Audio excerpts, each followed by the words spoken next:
Thank you, everybody, for joining us today. For those that don't know me, my name is Lisa Rodriguez. 2025 will be my 25th year here at Brown and Writing. I specialize in nonprofit social services, all things nonprofit.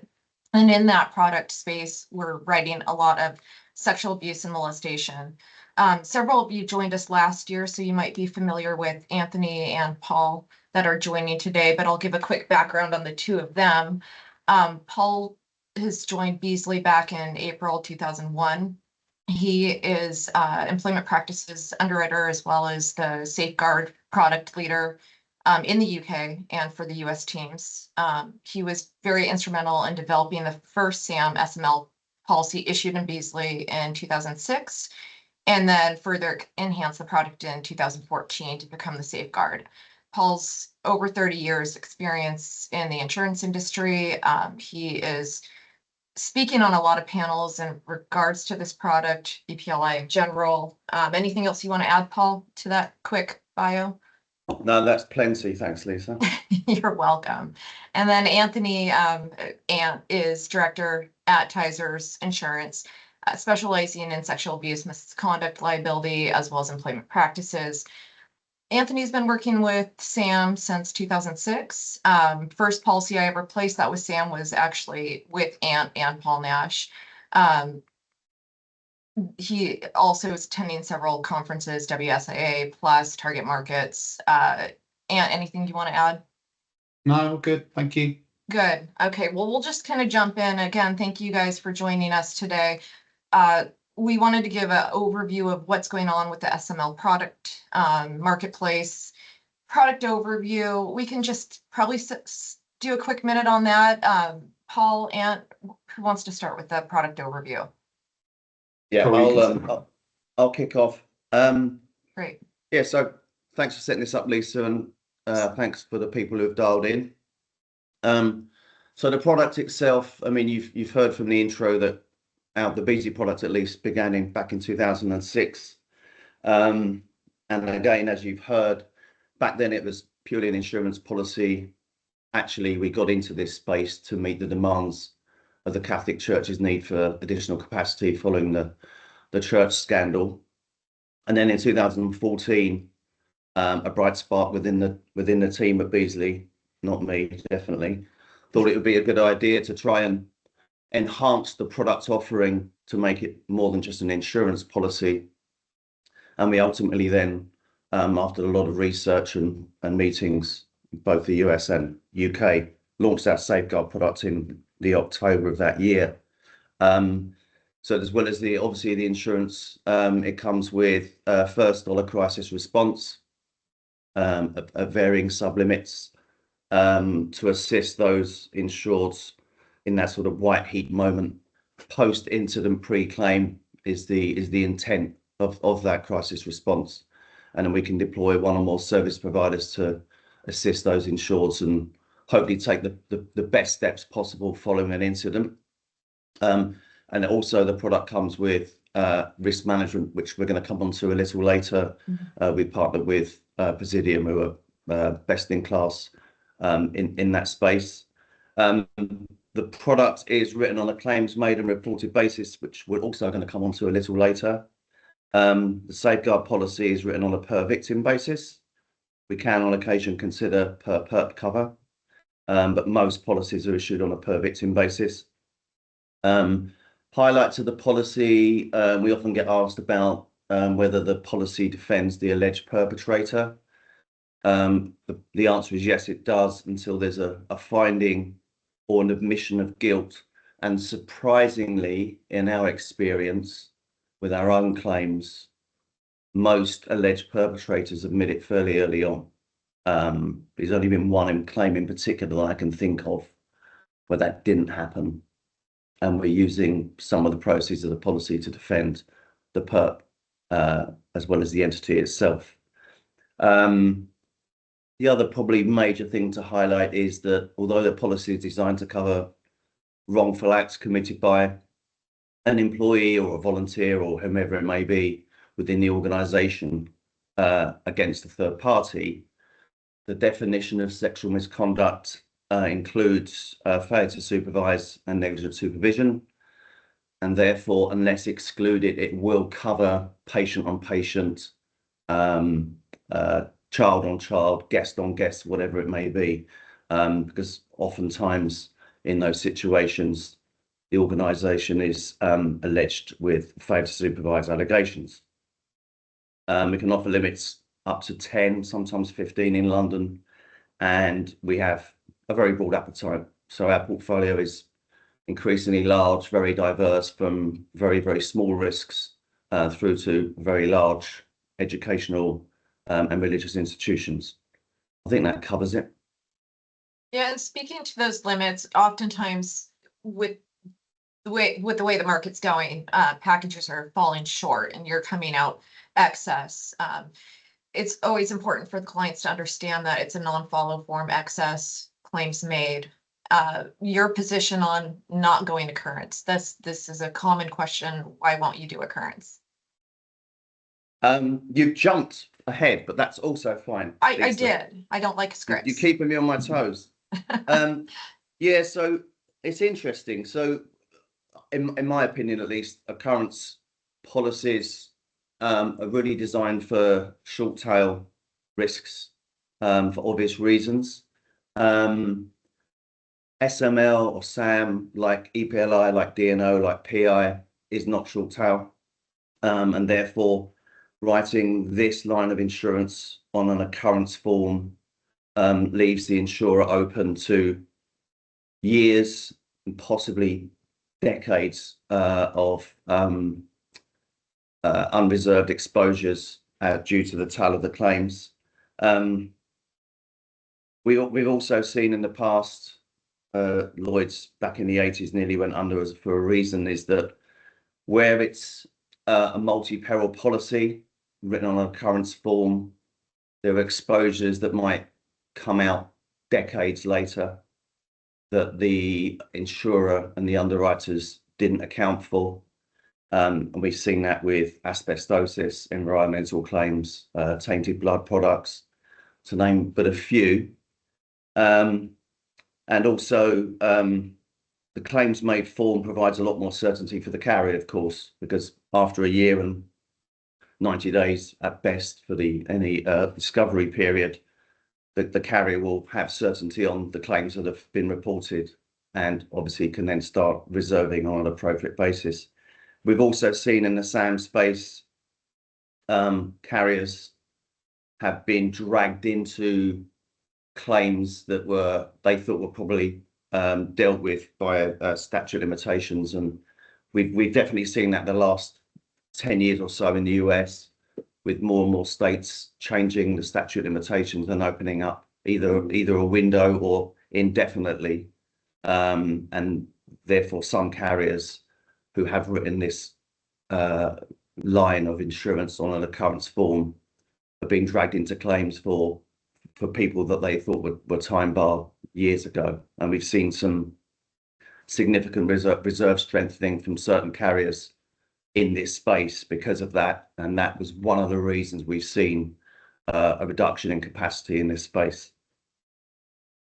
Definitely, and we'll go to that a little bit more with the state of the market. Yeah, and you and I, obviously, we talk a lot during the day, and I working with the clients, I always want to stress a good submission and what it takes. What are some advice that you would have when you're going to present, in the box that helps us with the client much better? What can they provide? Yeah, I mean, what I would say firstly is, in order to provide just a ballpark, if you've got a client that's not specifically asking for SAM, but you think they may need it, we can throw a ballpark out just on knowing who they are, where they are, what they do, and how many employees they have. Then if there's interest in the terms, ideally we'd receive our safeguard application. I mean, and the two main things that we would be looking for there, two most important things, I think, would be claims, obviously, whether there's been any claims, that's going to affect terms, and whether the employees, independent contractors or volunteers, are abuse registry and criminally background checked. We won't cover employees that are not checked. That's kind of non-negotiable. Then we'd look at kind of how many exposure units are exposed. By exposure units, I mean how many children or vulnerable adults. Is there any one-on-one exposure? What are safeguarding procedures around that? We do look at the male and female split of employees, because unfortunately history tells us that the majority of claims do come from male or female victims and male perpetrators. And then Are you seeing a change in that ratio, or is it just too soon to say if that's evolved? I don't think it's changed, Paul, is it? We see a lot of student on student claims, either in the education space or the school bus space. That throws off a higher frequency, so that they're pretty common, unfortunately. Yeah. And yeah, the gender and age of the victims does vary in that space, of course.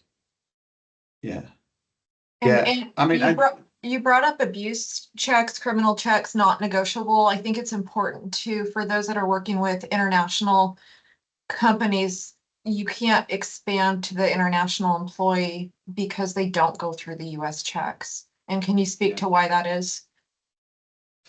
I correct me if I'm wrong, Paul, but I think there's only 4 countries in the world that have robust criminal background and abuse registry checks, and that's the US, Canada, UK, and Australia.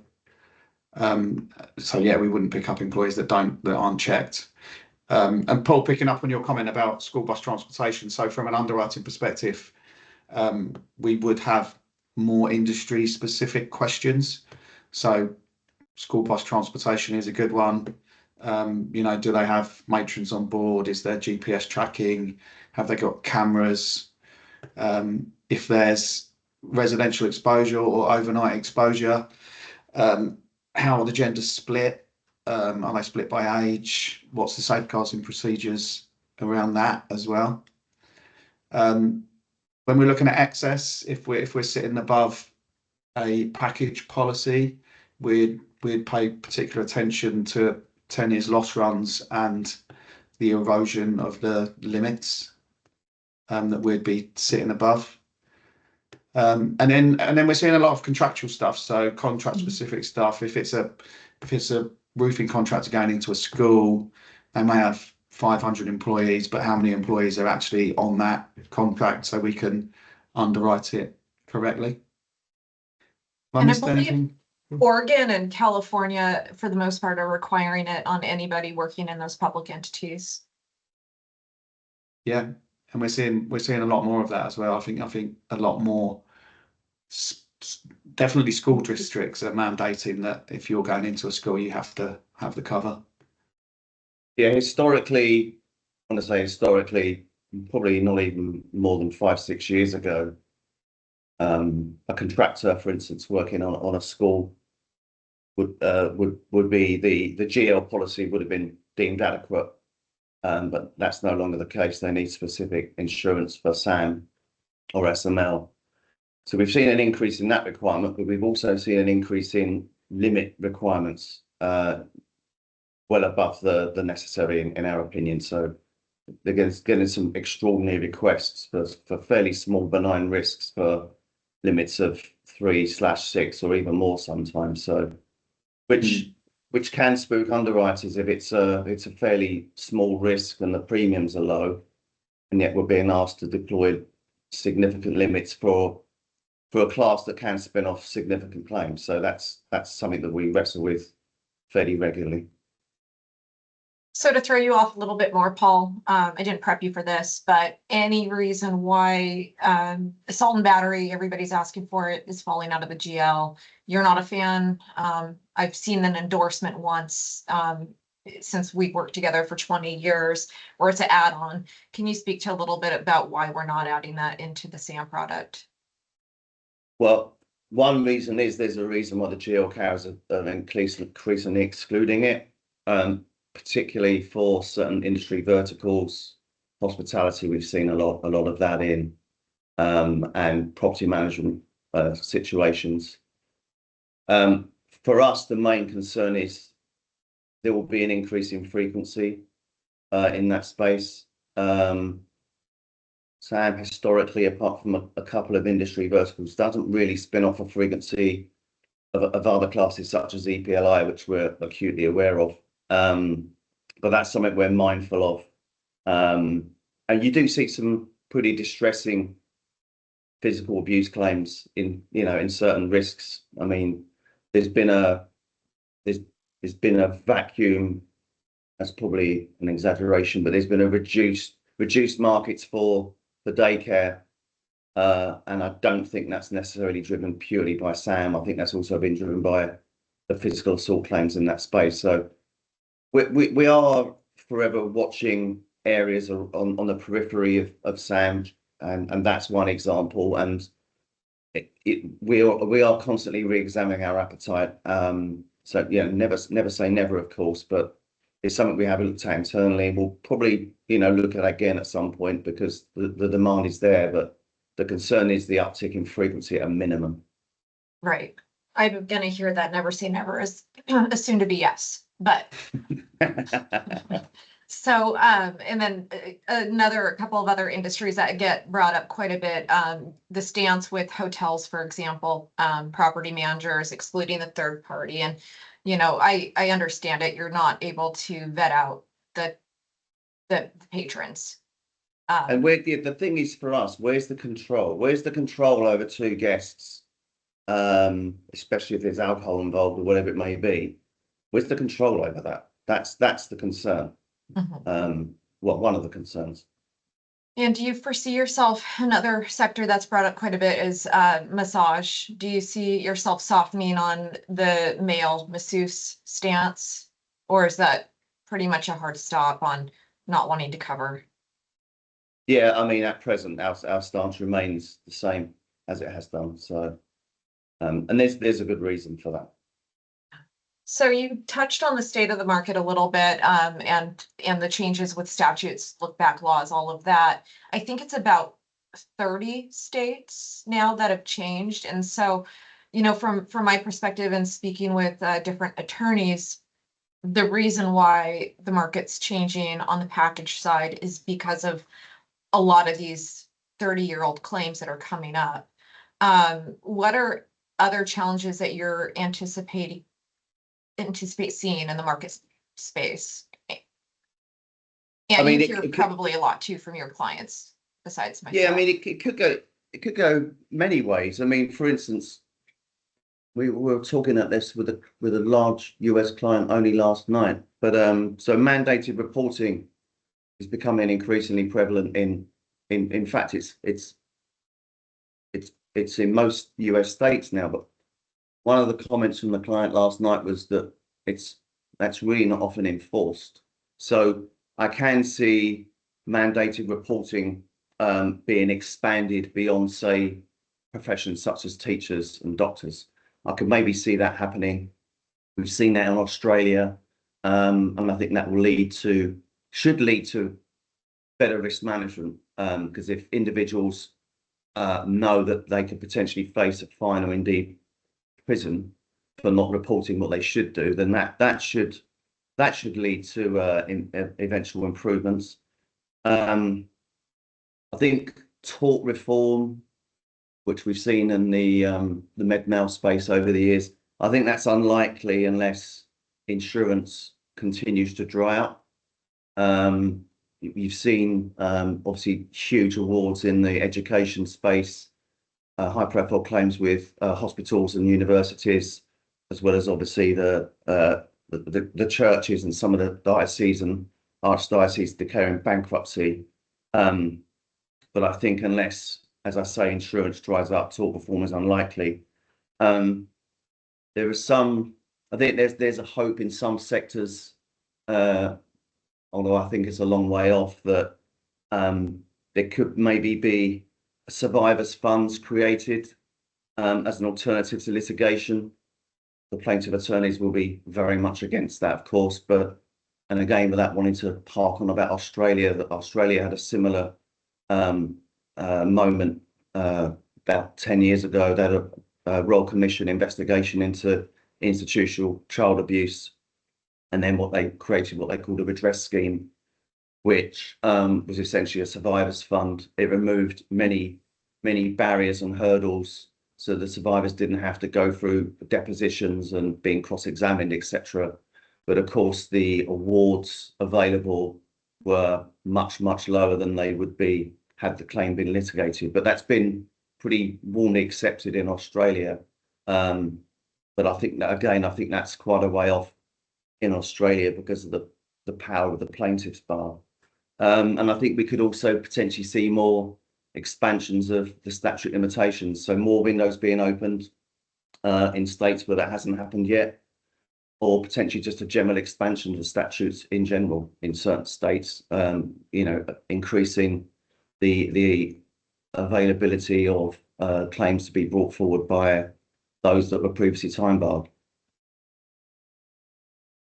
I don't know if you saw the question. There's a question in the chat asking if you could address medical clinics, pediatric clinics, MLPL policies will defend but not indemnify. Yeah. Well, our policies are designed to obviously provide defence and indemnity. We don't think we've ever offered a defence-only policy so far in this space. So, yes, the answer to that question is yes. Our policy would respond to indemnify as well as defence in those situations. Yeah, And and that is just specific to the SAM policy. Mm-hmm. Yeah. Just generally from kind of a broker's perspective, with regards to the state of the market, we're still seeing lots of opportunity from package carriers that are specifically excluding or reducing limits on a primary and umbrella basis. And like we mentioned earlier, we can set excess of those. We can set excess of an occurrence policy. We touched on the contractual side. Just recently, we've seen a number of submissions from property owners that have to buy coverage because their lender says that they have to have a contract in place, an SML policy in place for them to lend them the money, which seemed a little bit odd to us. But I mean, we've stepped up and we've got a few on the books now. And then Lisa, we've spoken about this a lot, obviously, but NIAC pulling out of the foster care and adoption space. Specifically in California. Yeah, specifically.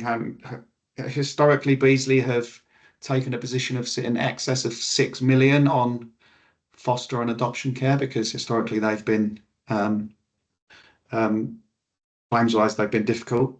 But I think that position's softened now, Paul, isn't it?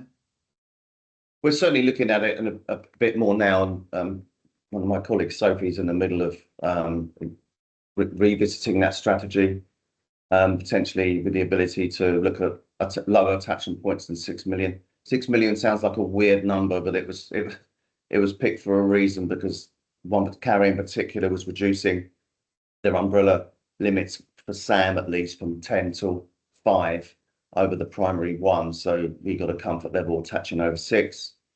But yeah, we're looking at that. I think yeah, we're going to see an increase in indications or quotes from us at lower attachment points. Where do you think you can get comfortable with? I know we were discussing 3 million previously on a case by case basis, obviously. Yeah, on a case by case basis, yeah, 3 million currently. Would we maybe consider lower attachment points? Possibly, but more to come on that while that's being examined internally. Yeah, 1 would be good.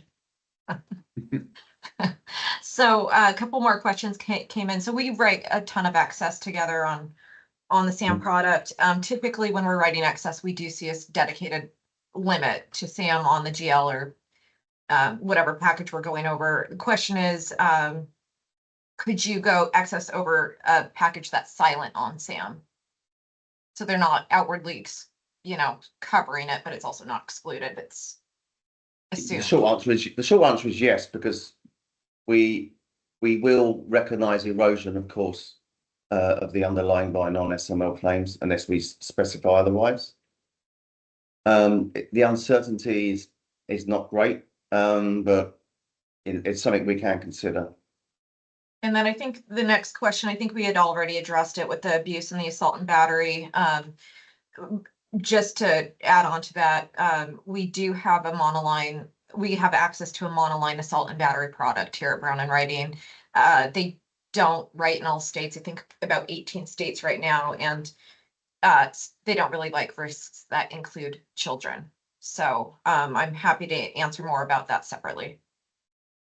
I know we're kind of eating up the time. They went fast. So anything quickly we want to touch on risk management?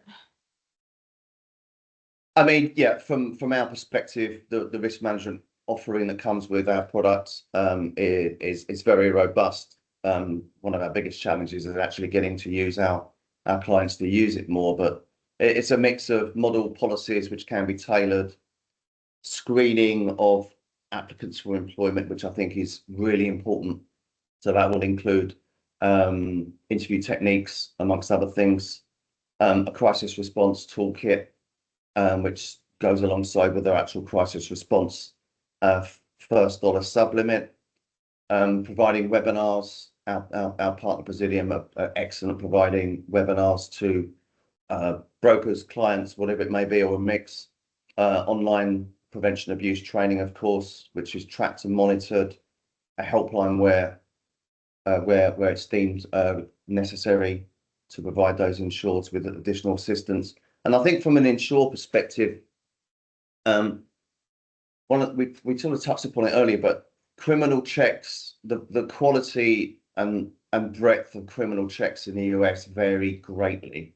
We never dictate. I don't think we can dictate the either regard. Well, we dictate criminal checks, but not the cost of, nor the breadth of.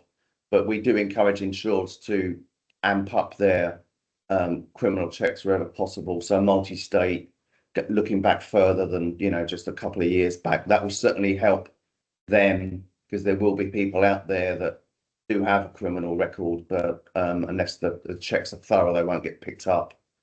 And also getting additional references as well, rather than just the box standard. Sometimes even from family and friends will divulge more than the standard reference would. So there are a couple of examples that insureds can help themselves with beyond the risk management offering that we have. Another, and I appreciate you guys staying another minute longer. Another question popped up, and we've talked about this before, human trafficking. Unless it's blatantly excluded, potentially it could be a matter of failure to supervise, but that's really murky. What is your stance, and how are you addressing human trafficking given the current environment? Or are you planning to modify how you're utilizing that exclusion? I mean, the exclusion we had was industry specific previously. We used it for hotels because that's where we were seeing the problems. But I think more recently we've relaxed the need for the human trafficking exclusion. It's not a blanket exclusion. I think if we see that they've had previous problems, then we may deploy it, but it's not a standard endorsement that we're using at the moment. We'll just inquire a bit more into that, the policies, procedures, the risk management, and they may or may not have, if it's a hotel risk in particular. If we get a comfort level, then we won't deploy the exclusion. So outside doors likely going to include the exclusion, a little bit more sophisticated inside doors, maybe a little bit more relaxed. Yeah, that'll be part of it. Yeah, absolutely. But you would think if they're part of a franchise operation, and many are, of course, that they have pretty robust procedures in place that will be dictated by the franchisor. Yeah. I think that's all the questions, and I know we're up kind of at the time. Anything else you guys wanted to add in that I didn't put you on the spot for? No, I don't think so. I think we've covered a lot in a short space of time. Anthony? No, I think I'm very happy. Well, I appreciate the time, you guys, and thank you all for joining us. And hopefully next year we have better news on our third one about A and B. Thanks, Thank Lisa. you. Thanks, You're everybody. welcome. Thanks. Thanks. Bye-bye. Bye. Bye.